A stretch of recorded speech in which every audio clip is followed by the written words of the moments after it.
creative friends. We're off the tripod because we're just about to... Oh, are you joining us, Jasmine? Hi, Jasmine. All right. I'm going to pop you on the tripod in a second, but I just wanted to quickly show you how I've lined the table that I like to pour into. I've used just some high shine plastic, and I've not tried to make it 100% smooth because it was just driving me a bit bananas trying to get there. So I've actually left a little bit of give within the plastic on purpose, so I know that there'll be lines in the back. I figured I may as well have a few deliberate ones rather than a couple of accidental ones. I've mixed up 500 mils of resin, and in a moment we'll pour it in, tip it, and wait for about an hour. Then we're going to put some crushed glass around the edge and in the middle, and some amethysts, and then mix up a little bit more resin a bit later, and then run some little bit of the stardust from the res through that and build it up so that it's nice and smooth on top. Then we're going to pop it, and we're going to have a beautiful clear table top, and that's the plan. So there it is. Oh, and all I used at the back was just masking tape just to hold it in place.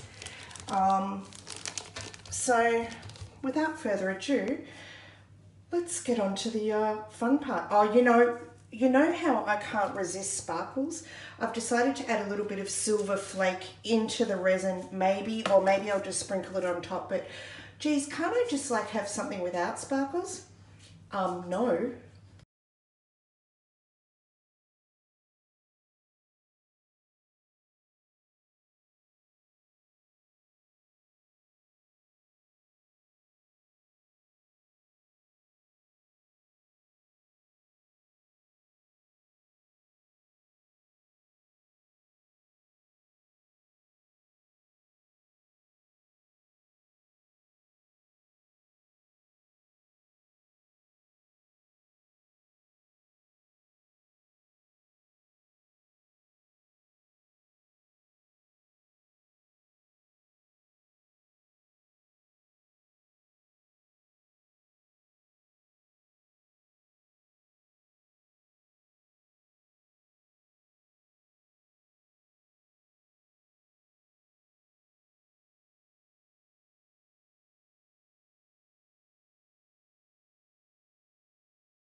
Okay, we're off the tripod, and I know that you could see that I sprinkled the Stardust pigment onto the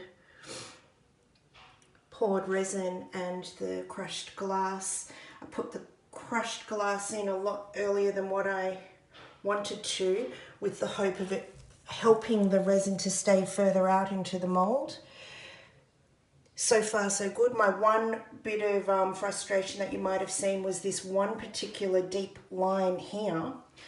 That's quite a crinkle, and I'm not sure, I'm just going to have to suck it up. But what I think I'll do in future ones, which I'm already planning in my head, is really crinkle up that plastic in the bottom so that it doesn't look at all like an accident.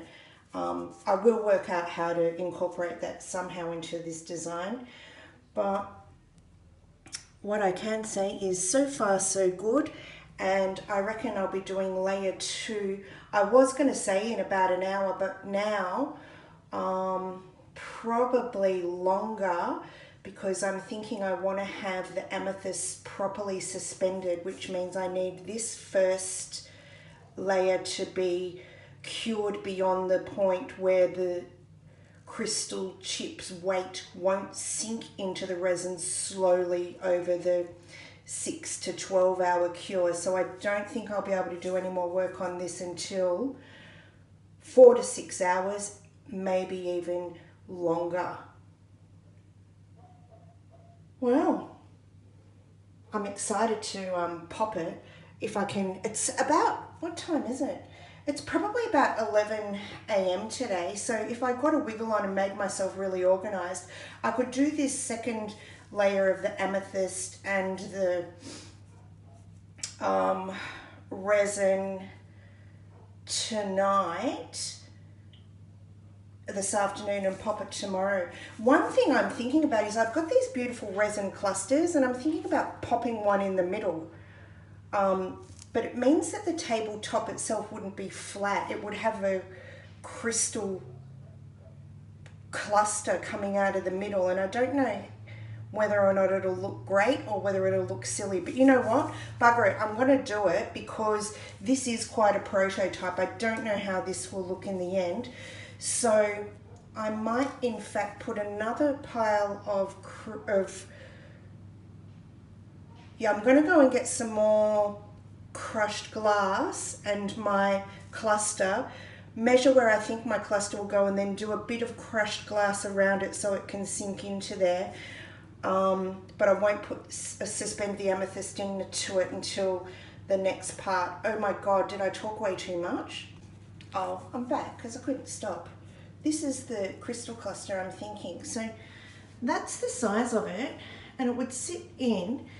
Let's have a look at, so it would stick out and it could actually look quite nice. So let's build this into our plan just to see how this goes. And it matches those amethysts quite nicely. So I'm thinking we'll plonk it in with some mirrored glass around it to help it catch its own reflection, and then integrate some of these with the stardust around it or something in the next layer. But right now I'm just going to go and get some crushed glass and plop it there so this can sit in that at the next layer. All right, I promise you that was the last interruption. I shouldn't be left alone. I need someone to stop me from just doing things, because I didn't even put the video on to show you how I built this up. You know, so you know my last comment on the little clip before, right, that's it, I'll do the next in 4 to 6 hours. Well, I didn't, did I?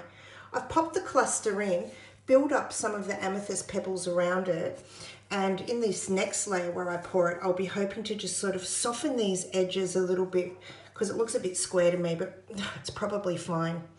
So I built it up around in a nest, and there's some glitter glass under there, and I'm just knowing that that will add strength and reflection, and then just sort of pulled them out a little bit, coming out even further and further, just so that it doesn't look like a big clump. And then I still couldn't stop, so I've added a few scattered around the edges, and truly, really, I'm leaving the house now. I need to evacuate so I don't keep working on this anymore.